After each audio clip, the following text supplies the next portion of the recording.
আল্লাহ রাব্বুল আলামিন বলছেন, হে নবী, তোমাকে নির্দেশ প্রদান করা হচ্ছে সমাজে ন্যায় বিচার প্রতিষ্ঠা করা, মানুষের কল্যাণের কাজ করা, নিকটাত্মীয়দের আর্থিক সহযোগিতা করা, অন্যায়, অবিচার, অশ্লীলতা, বেহাপনা, নগ্নতা, চুরি, ছিনতাই, ডাকাতি, রাজনীতি, হত্যা, খুন, ধর্ষণ বন্ধ করবার জন্য। এখানে প্রথম যে নির্দেশটা দেওয়া হয়েছে, সমাজে ন্যায় বিচার প্রতিষ্ঠা করতে হবে, সমাজের মানুষের অধিকার প্রতিষ্ঠা করতে হবে।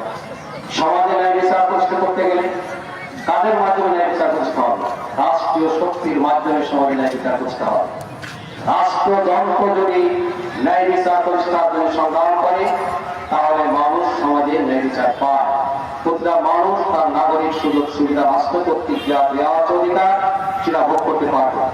সমাজের পরিবারে, সমাজে, রাষ্ট্রে, প্রত্যেকটা জায়গায় আমরা যদি মানুষের অধিকার প্রতিষ্ঠা করতে চাই, তাহলে সে অধিকার প্রতিষ্ঠার জন্য সব থেকে বড় শক্তি হচ্ছে রাষ্ট্রযন্ত্র।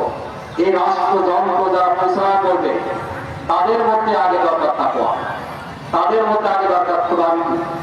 তারা যদি জনগণের সম্পদকে জনগণের সম্পদ মনে করে, তাহলে সেখানে ন্যায় বিচার প্রতিষ্ঠা হবে। তারা যদি তাদের শক্তি এটাকে মানুষের অধিকার প্রতিষ্ঠা করে, তাহলে ন্যায় বিচার প্রতিষ্ঠা হবে। এই রাষ্ট্র